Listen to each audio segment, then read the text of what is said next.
नमस्कार, news and competition के रगड़ चैनल में आपका स्वागत है। देखते हैं उत्तराखंड की 10 महत्वपूर्ण खबरें। जोशीमठ भू आपदा संकट पर मोदी ने संभाला मोर्चा। उत्तराखंड में सूखे के हालात पर प्रदेश सरकार ने मांगी रिपोर्ट। उत्तराखंड मौसम, मैदानी इलाकों में घने कोहरे का अलर्ट। सीएम बोले भर्ती में धांधली तो दूर, अब इस बारे में कोई सोचेगा भी नहीं। धामी, विधानसभा के बर्खास्त कर्मचारियों पर मुकदमा। डिग्री कॉलेजों में छात्रों की डिजिटल हेल्थ आईडी बने।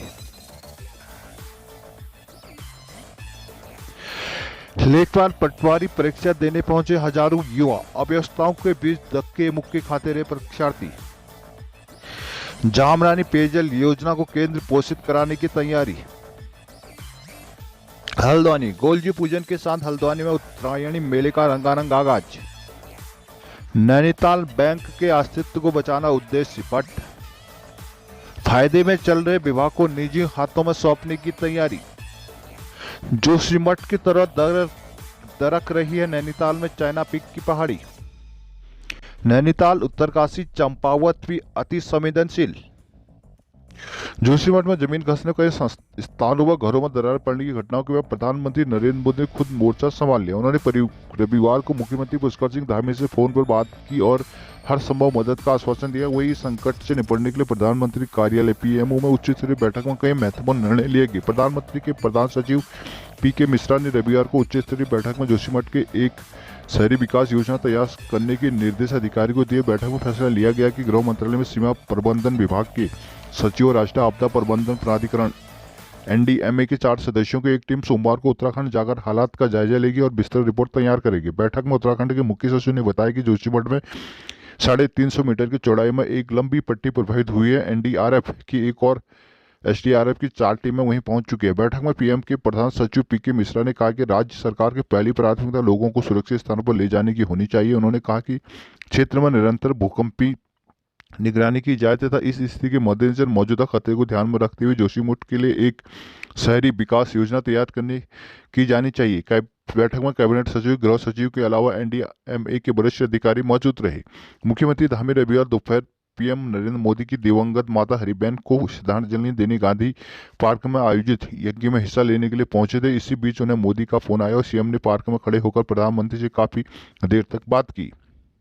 बारिश और बर्फबारी की कमी के कारण राज्य में खेती और बागवानी के लिए चिंताजनक हालात पैदा हो गए हैं। सूखे आशंका के मद्देनजर कृषि और उद्यान मंत्री गणेश जोशी ने अधिकारी से रिपोर्ट मांगी है। जोशी ने हिंदुस्तान से बातचीत में कहा कि बारिश और बर्फबारी की कमी वास्तव में गंभीर रूप लेने लगी है। जिलावार फसलों की स्थिति की रिपोर्ट ली जा रही है। रिपोर्ट आने के बाद उचित कार्रवाई की जाएगी। हर साल अमूमन नवंबर दिसंबर में बारिश और बर्फबारी का दौर शुरू हो जाता है, लेकिन इस साल ना तो अब तक ठीक से बारिश हुई है, बर्फ के दर्शन भी ना के बराबर ही है। मौसम के इस बदलाव का सबसे ज्यादा नुकसान पर्वतीय क्षेत्रों में खेती और बागवानी पर है। बारिश आधारित खेती होने की वजह से गेहूं और अन्य फसलों पर असर है। इसी प्रकार बागवानी फसलों में आप सेब को पनपने के लिए 1500 घंटे तक समय चाहिए, लेकिन दिसंबर के बाद अब तक बर्फ नहीं पड़े जिससे फसल पर असर पड़ने का डर है। कृषि मंत्री ने कहा कि सरकार सभी स्थितियों पर नजर रखे हुए किसानों के हित में हर संभव कदम उठाए जाएंगे। देहरादून, मैदानी इलाकों में घने कोहरे और कड़ाके ठंड से अभी राहत नहीं मिलेगी। मौसम विभाग ने सोमवार को उधम सिंह नगर जिले, हरिद्वार जिलों में घने कोहरे और शीतलहर का येलो अलर्ट जारी किया। वहीं जिला प्रशासन, आपदा पुलिस प्रशासन की अतिरिक्त सतर्कता बरतने की अपील की है। मौसम विभाग के मुताबिक 3 जिलों चमोली, उत्तरकाशी, पिथौरागढ़ के ऊंचाई वाले इलाकों में हल्की बारिश 11 जनवरी तक हो सकती है। हालांकि इस बारिश या बर्फबारी का कोई खास असर दिखाई नहीं पड़ेगा। 12 जनवरी से अच्छी बारिश होने को मिल सकती है। जोशीमठ में बारिश होने से यहां भू दसाव में हो रही दिक्कतें बढ़ सकती हैं। उधर रविवार को मैदानी इलाकों में घने कोहरे ठंड से परेशान रुड़की और पंतनगर का तापमान 10 डिग्री पर पहुंच गया, जो सामान्य से 9 डिग्री नीचे था। सीएम पुष्कर सिंह धामी ने कहा कि हमें पीएम नरेंद्र मोदी के नेतृत्व में न केवल उत्तराखंड बल्कि भारत को भी श्रेष्ठ बनाना है। एक ऐसा भारत जो हर क्षेत्र में दुनिया का नेतृत्व करे और इसमें युवाओं की अहम भूमिका हो। उन्होंने कहा कि उत्तराखंड में जल्द 20,000 पदों पर नई भर्तियां शुरू होंगी। भर्तियों में धांधली करने वालों पर सख्त कार्रवाई करते हुए जेल भेजा जाएगा। अब धांधली करना तो क्या, इसको इस बारे में सोचेगा नहीं। पारदर्शिता के साथ भर्ती होगी और योग्यता के आधार पर चयन होगा। रविवार को सीएम पुष्कर सिंह धामी ने हरिद्वार बाईपास स्थित संस्कृति विभाग के ऑडिटोरियम में भाजपा युवा मोर्चा की ओर से पूर्व प्रधानमंत्री अटल बिहारी वाजपेयी की जयंती पर बताते हुए उन्होंने पीएम मोदी को भी खूब तारीफ की और कहा कि युवा उनसे प्रेरणा लें। सीएम ने कहा कि उत्तराखंड अटल बिहारी वाजपेयी की देन है, जो राज्य उन्होंने हमें दिया, आज प्रधानमंत्री नरेंद्र मोदी उसको संवार रहे हैं। धामी ने कहा कि मोदी के नेतृत्व में नए भारत का निर्माण हो रहा है, जो भारत G20 देशों के सम्मेलन की अध्यक्षता करेगा। 2 कार्यक्रम इसके उत्तराखंड में भी होंगे। पहाड़ के मॉड्यूल की राष्ट्रीय खाद्य सुरक्षा में शामिल किया है। एक राज्य में 2 एम्स बनाना आसान नहीं है, लेकिन उत्तराखंड के कुमाऊं में दूसरा एम्स बन रहा है। Karnaprayag rail line, all weather road, ropeway समेत कई सड़कें बन रही हैं। हम युवाओं और महिलाओं को रोजगार देने वाला नहीं देने वाला भी बना रहे हैं। इसके लिए स्वरोजगार के क्षेत्र में कई योजनाएं चलाई जा रही है। उत्तराखंड राज्य स्थापना के 25 वर्ष पूरा करेगा। उस दौरान हमारा राज्य भारत के श्रेष्ठ राज्यों में शामिल होगा। इस दिशा में हम हर संभव काम कर रहे हैं। पुरानी पेंशन बहाली की मांग को लेकर राष्ट्रीय पुरानी पेंशन बहाली मोर्चा ने परेड ग्राउंड से सीएम आवास कूच किया। कर्मचारियों की पुलिस से हाथी बड़कला चौकी पर तीखी बहस हुई। कर्मचारी सीएम से वार्ता पर अड़े रहे। विशेषज्ञ के विरोध बढ़ने पर पुलिस ने कर्मचारियों को हिरासत में लेकर पुलिस लाइन पहुंचाए। कर्मचारी सीएम से वार्ता की मांग को लेकर पुलिस लाइन में धरने पर बैठ गई। बाद में एसएसपी की ओर से सीएम से वार्ता कराने का आश्वासन मिलने के बाद धरना समाप्त कर दिया गया। राष्ट्रीय अध्यक्ष पीएस रावत ने कहा कि पुरानी पेंशन बहाली की मांग को लेकर हल्के में लिया जा रहा है कि एक सूत्री मांग को नहीं माना जा रहा। तो हमें प्रदेश महासचिव सीताराम पोखरियाल ने कहा कि राजस्थान छत्तीसगढ़ में सरकारों ने पुरानी पेंशन को बहाल कर दिया। हिमाचल झारखंड में तैयारी है। बंगाल में पहले से ही पुरानी पेंशन का लाभ मिल रहा है। ऐसे में उत्तराखंड में पुरानी पेंशन बहाल न करना कर्मचारियों का शोषण है। प्रदर्शनकारियों में मुकेश बहुगुणा, वीरेंद्र गोसाई, आलोक उनियाल, आशुतोष सेमवाल, दिलीप कंतोरा आदि मौजूद रहे। विधानसभा के बर्खास्त कर्मचारियों के खिलाफ मुकदमा दर्ज हो गया। इसमें किसी का नाम शामिल न करते हुए 11 लोगों को आरोपी बनाया गया है। आरोप है कि विधानसभा अध्यक्ष के विशेष कार्याधिकारी के खिलाफ साजिश रच रहे हैं। नेहरू कॉलोनी थाना अध्यक्ष लोकेंद्र बोगुणा ने बताया कि विधानसभा सचिवालय के प्रभारी सचिव हेमचंद पंत ने गृह विभाग के अपर मुख्य सचिव को तहरीर भेजी। आरोपी की विधानसभा में बर्खास्त कर्मचारी विधानसभा के पास धरना प्रदर्शन कर रहे हैं। आरोप के दौरान व्हाट्सएप ग्रुप बनाकर उन्हें विधानसभा अफसरों के खिलाफ अपशब्द प्रयोग किए जा रहे हैं। इतना ही नहीं, कुछ जिसमें विशेष कार्याधिकारी के खिलाफ साजिश रचने का आरोप है। यह लिखित तहरीर नेहरू कॉलोनी थाना पहुंची। पुलिस ने अज्ञात बर्खास्त कर्मी के खिलाफ केस दर्ज कर जांच शुरू कर दी है। उच्च शिक्षा मंत्री डॉक्टर धन सिंह रावत ने कहा कि प्रदेश के डिग्री कॉलेज में अध्ययनरत सभी छात्र छात्राओं को डिजिटल हेल्थ आईडी बनाई जाएगी। पाठ्यक्रम में नैतिक शिक्षा संबंधी विषयों को भी जोड़ा जाएगा। उच्च शिक्षा मंत्री डॉक्टर रावत ने रविवार को राष्ट्रीय दृष्टिबाधितार्थ संस्थान सभागार में श्रीदेव सुमन उत्तराखंड विश्वविद्यालय से समृद्ध अशासकीय और निजी शिक्षण संस्थानों के साथ विभिन्न बिंदुओं पर चर्चा की। बैठक में डॉक्टर रावत ने कहा कि प्रदेश में उच्च शिक्षा ग्रहण कर रहे सभी छात्र छात्राओं को डिजिटल हेल्थ आईडी अनिवार्य रूप से बनाई जाएगी, ताकि छात्र छात्राओं के स्वास्थ्य से संबंधित जानकारी ऑनलाइन सुरक्षित रख सकेगी। सभी छात्र छात्राओं के आयुष्मान कार्ड भी बनाए जाएंगे, जिसके लिए राज्य स्वास्थ्य प्राधिकरण विश्वविद्यालय के साथ QR कोड साझा करेगा, जिसे विश्वविद्यालय अपने संबद्ध संस्थान को उपलब्ध कराएगा, जिसके आधार पर डिजिटल हेल्थ आईडी के लिए पंजीकरण संभव होगा। डॉक्टर रावत ने कहा कि सभी उच्च शिक्षण संस्थानों में सुभाष चंद्र बोस जयंती 23 जनवरी से लेकर 1 माह तक रक्तदान शिविरों का आयोजन किया जाएगा।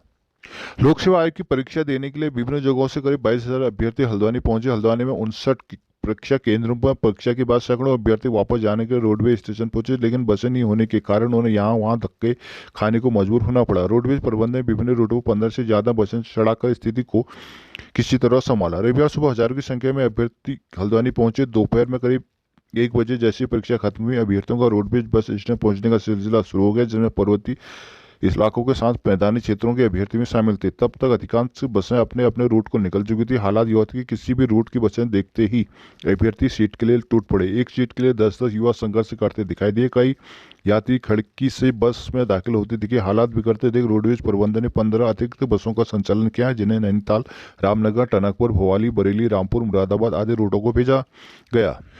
जामरानी बांध निर्माण के साथ पेयजल योजना भी तैयार होने है। इसे लेकर पेयजल निगम ने संशोधित DPR पिछले माह तकनीकी जांच के लिए IIT रोड की भेजी थी। इस काम के लिए करीब 704 करोड़ रुपए खर्च होने का आकलन किया गया है। नई DPR के अनुसार बजट की व्यवस्था के लिए प्रस्ताव केंद्र सरकार को भेजने की तैयारी हो रही है। बीते दिनों केंद्रीय बजट रक्षा पर्यटन राज्य मंत्री अजय भट्ट ने बांध निर्माण के केंद्र से हो रही वित्त पोषण की तर्ज पर पेयजल का हिस्सा भी केंद्र की सहायता से बनाने का प्रस्ताव तैयार करने को कहा था। इसे लेकर उन्होंने मुख्य सचिव को पत्र लिखा। अब इसी क्रम में केंद्र को प्रस्ताव भेजे जाने की तैयारी है। पेयजल निगम के EE1 कटारे का कहना है कि DPR तकनीकी जांच के लिए रुड़की भेजी गई है। गोलजी पूजन के साथ हल्द्वानी में उत्तरायणी मेले का रंगारंग आगाज। पर्वतीय सांस्कृतिक उत्थान मंच हीरानगर में गोलजू देवता की पूजा अर्चना के साथ रविवार को उत्तरायणी मेले का शुभारंभ हो गया। कोरोना महामारी के कारण 2 साल बाद मेले का भव्य आयोजन किया गया। पहले दिन बच्चों की खेलकूद प्रतियोगिताएं हुई। इसमें स्कूली बच्चों और विभिन्न अकादमियों ने भाग लिया। स्टार नाइट कार्यक्रम में गायक अमित गोस्वामी ने कैले वजह मुरली बैणी ऊंची ऊंची डालियों में माई डाई में घुघुती निवासा हरिंद्र कठायत ने मेरे हाथों में चूड़ियां अंजू बाजनी छम और बबीता देवी के नॉन स्टॉप कुमाऊनी गानों ने लोगों को थिरकने पर मजबूर कर दिया। मेले में रंगारंग कार्यक्रमों के साथ परिसर में लगे पहाड़ी उत्पादों के स्टॉल भी उत्पादन का आकर्षण का केंद्र है। यहाँ पहाड़ी व्यंजन, दालें, अचार, ऊनी कपड़े समेत कई पहाड़ी उत्पाद उपलब्ध हैं। मेला परिसर में झूले, फूड स्टॉल भी लगाए गए हैं। आयोजक प्रवृत्ति सांस्कृतिक उत्थान मंच के अध्यक्ष डॉक्टर चंद्रशेखर तिवारी ने बताया कि मेले में 8 दिन तक सांस्कृतिक कार्यक्रम, जोड़ा, लोकगीत आदि का आयोजन होगा। 14 जनवरी को सांस्कृतिक जुलूस के साथ भव्य झांकी निकाली जाएगी। मंच का संचालन महासचिव मुकेश चंद्र शर्मा ने किया।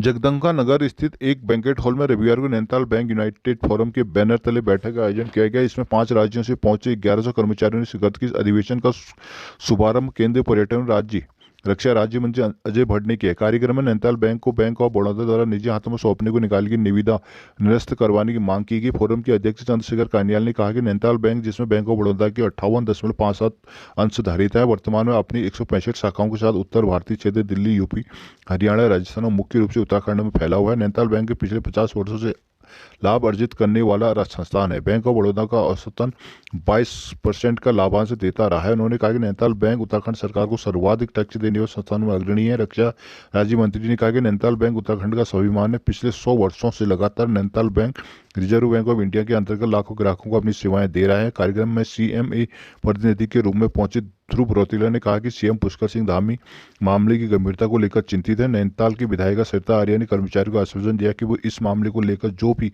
आंदोलन होगा उसमें कंधे से कंधे मिलाकर खड़ी रहेंगी। फोरम अध्यक्ष चंद्रशेखर कानियाल एवं महासचिव पीयूष पयाल ने सीएम को ज्ञापन देते हुए दून को रवाना हो गए। यहाँ जिला अध्यक्ष प्रताप सिंह, शंकर कोरंगा, गीता जोशी, मुकेश बेलवाल, अजय गुप्ता, आरसी शर्मा, कमलेश आदि मौजूद रहे।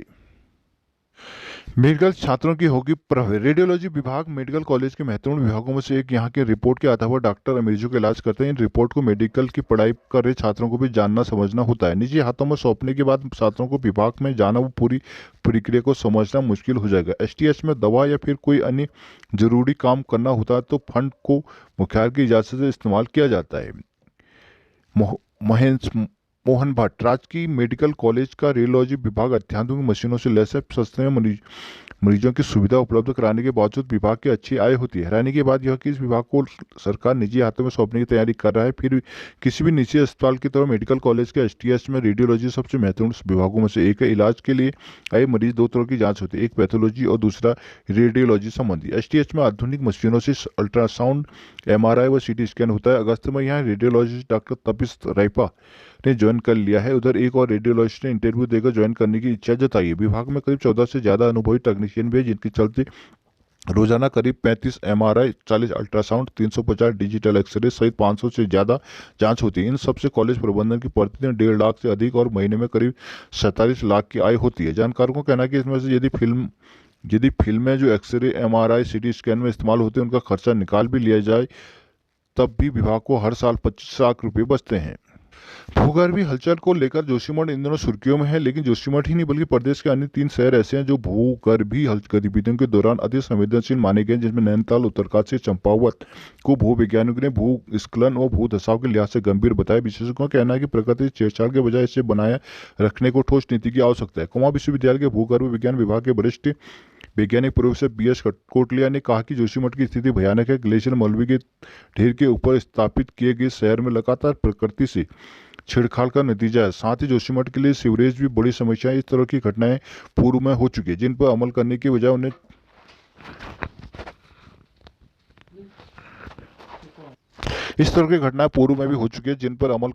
उन्हें चंद समय बाद भुला दिया जाता है। उन्होंने कहा कि यह सबक है, इससे सीख लेकर भविष्य की ठोस नीति बतानी होगी।